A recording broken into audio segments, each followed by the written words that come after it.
An important theme in public history is how institutions collect and manage items from the past.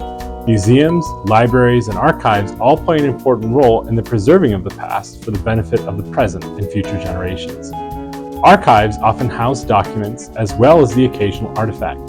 To develop a better understanding of the work done in archives, I took a trip into Washington, D.C. to visit an old friend who happens to work at the archives at the Catholic University of America. My name is Shane MacDonald. My position is Curator of Digital and Museum Collections at the Catholic University Special Collections. Shane was gracious enough to take a large part of his morning to show me around the archives and tell me about his important work. So the Catholic University Archives is a part of the University Special Collections, which we have 4 different hats we like to say we wear here, which is of course the University Archives, where we are the institutional memory of Catholic University. So we collect everything from yearbooks to the administrative records, the president's office, history department, English department, etc., as well as like fun things like fraternity paddles or old kitschy stuff from the alumni. We also have what we call our manuscript collection, which is our non-university collection of archives, which is over 450 organizations and individual papers of people. And those can include faculty members of CUA, professors' papers, Catholic public intellectuals, but also American Catholic institutions. That's one of our big specialties. We like to say if it's big and it's Catholic, we probably have it. Meaning we collect national Catholic organizations, United States Conference of Catholic Bishops, Catholic Charities USA, the National Catholic Education Association, etc., etc., etc. But we also collect Irish nationalist collections, labor collections. So we have a number of 19th and early 20th century labor collections, as well as a kind of a hodgepodge of random things that pop up. But mostly what we collect is the life of the university and the life of the American Catholic Church and people. We do have stuff related to the Brooklyn neighborhood in DC, as well as DC history generally. And then of course our 2 other areas are our museum collection, which you can see everywhere on the walls around campus. We just catalog and maintain all the artwork around the campus, which is very eclectic. So heavily religious focused, but there's also Salvador Dali prints in it, Soviet stamps, Roman coins, but also we collect rare books. And that does have a heavy Catholic bent, but we also collect a lot of stuff that deals with just material culture, the history of publication and printing, Latino history and culture. Anything that kind of supports the educational mission of the university is what we like to do.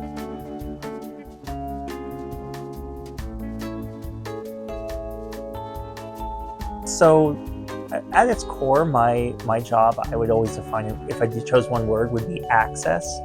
It's all about providing access to the materials we collect and curate. So that means all the work I do is about making sure these documents are retrievable, that you can find them, that they're organized well enough, that they're preserved and cared for, and that when it comes to people coming on site or asking us questions, that I can provide you the reference services to get you to the sources you need.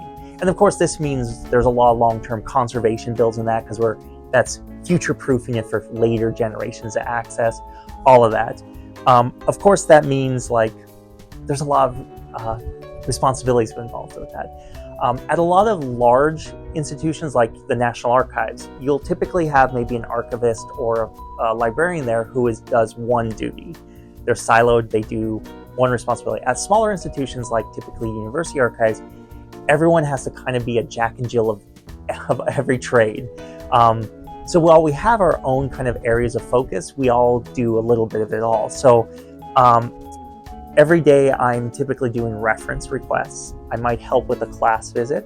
I might do an interview. I might do media outreach or run our social media accounts. I also will do processing of collections that come in, donor negotiations and try to get new materials in, meeting with administrators for funding or resources.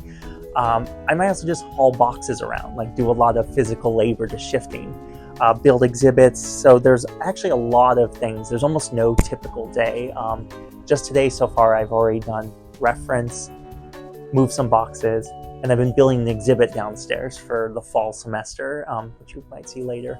And then this afternoon, I'm actually going to be hauling paintings around campus in this hot weather. One of the important tasks of someone who maintains an archive is to set a criteria of what should be included. As a parent, I am frequently faced with the impossible task of curating the unrelenting tide of artwork produced by my children. I have to consider the quality and subject matter when selecting which art gets prime refrigerator real estate and which secretly ends up in the trash. Likewise, archivists face the challenge of deciding what they want to curate and what they are able to. Shane explains how the CUA archives determine what is a good fit for their collections. So our criteria, I mean, it's basically our collection scope, which we have a whole collection scope set on our website. That's summarizes even more shorter than what I just said. That's like we collect, things related to the university history, to the history of the Brooklyn neighborhood or DC, to American Catholic history, as well as anything that supports the educational mission of the university. So if it doesn't fit any of those criteria, we usually are like, probably not, we may not take it.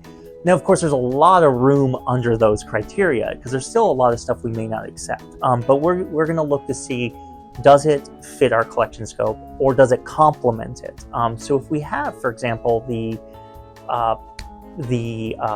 records of an early labor union, that may not fit the collection scope, but if someone's donating other early labor stuff, it does complement pre-existing collections. We also will look at how it can support our outreach and our work, because our main goal is access here. So what can we use this for teaching, for research purposes, for anything? Even if it doesn't fit our scope completely, does it provide a research or educational tool for the students on campus, whether that's art students, library science students, history students?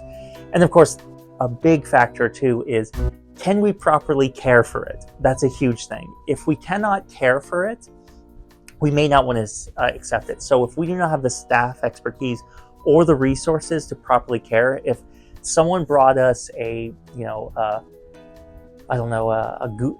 Gutenberg Bible, I think we'd probably take that, even though it doesn't fit our scope, because that's valuable. But if we, for some reason, did not have the capacity to take care of that, the space, there was water leaks, we may say, no, we can't, because it's not in the best interest of the piece to be in a place where it cannot be properly cared for. That, as well as we also try not to, for lack of a better word, poach from other institutions. So we're very mindful about, camaraderie between other archives and institutions. So we try to be mindful if someone comes to us, even with a collection that's great, if we think it fits better at a different institution, we might refer the donor there. As a short example, a number of years ago, someone wanted to donate the papers of a former Howard University professor. This professor was a CUA alum, but he then spent his entire career at Howard University. So I told the donor, I said, look, we would love to have his papers, but we feel Howard University should have the first right of refusal. So if they don't want it, come back to us. But it feels more like that's its home than anything. So we have a lot of little factors like condition. Can we care for it? Can we interpret it? Can we use it? We're not a storage unit, of course. We're an institution for research, for access. We don't, which can be another factor, which is if someone wants to give us something but never provide access to researchers, we probably won't take it because we're not a storage unit. We're a place where the trade-off is we're going to provide access to it. There can be restrictions on material, but there has to be a way in which some policy in which a scholar can access it through whatever process there is. We can't ban something permanently. Having collected, stored, and preserved the items in an archive, it is essential to alert people to the opportunities for studying these collections. As Shane put it, an archive is not meant to just be a storage unit for someone's important papers. They are meant to be studied. Probably our favorite thing we have right now, which has always been a surprise to me, my go-to, is the signed photograph of Al Capone that we have. That's signed, so it's just an image of him, signed by Al Capone to his friend Harry, which Harry Reid was a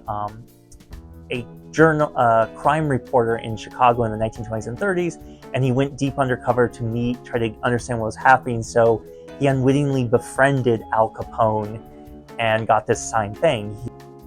The result of hard work of archivists like Shane is that history is not just preserved, but can be accessed for study for our collective benefit. We came across one of the original costumes from The Wizard of Oz, the 1939 film. One of the dresses worn by Judy Garland while she played Dorothy. This was one of only, they believe there was 10 dresses, and one of them was gifted to the university in 1973 to the head of the drama department at the time, Father Harkey. And it was kind of known about, but over the last 10, 15 years, it had kind of been misplaced and became almost a campus legend. And it was rediscovered at that time during a renovation in a shoebox, in a garbage bag, on top of a mail cubby, and brought over to the archives. And we worked with the Smithsonian to determine its potential authenticity. They don't authenticate formally, but they can say this is more likely the dress. And so we had that and did a lot of media outreach and interpretation with that, and had to deal with a lot of interesting calls from Wizard of Oz aficionados, as well as fanatics is probably a better word, as well as media, and just also the conservation issues facing kind of dealing with such a rare, extremely important like pop cultural find. And currently it's in the process of, it was deaccessioned. The university made a decision to auction it to raise funds for the drama department. So we don't currently have it anymore, though we do still help with like media outreach and questions about the provenance. Long term, my colleague and I who worked on it are hoping to do actually a conference paper or a piece on it someday, a published piece, not on the first few months of having it, about the process of what happens when you have such a surprising historic find just show up on your lap. How do you handle the preservation, the research questions, the provenance research, as well as the media, the media flow. I would like to thank my friend for an unforgettable experience and fascinating glimpse into the life of an archivist.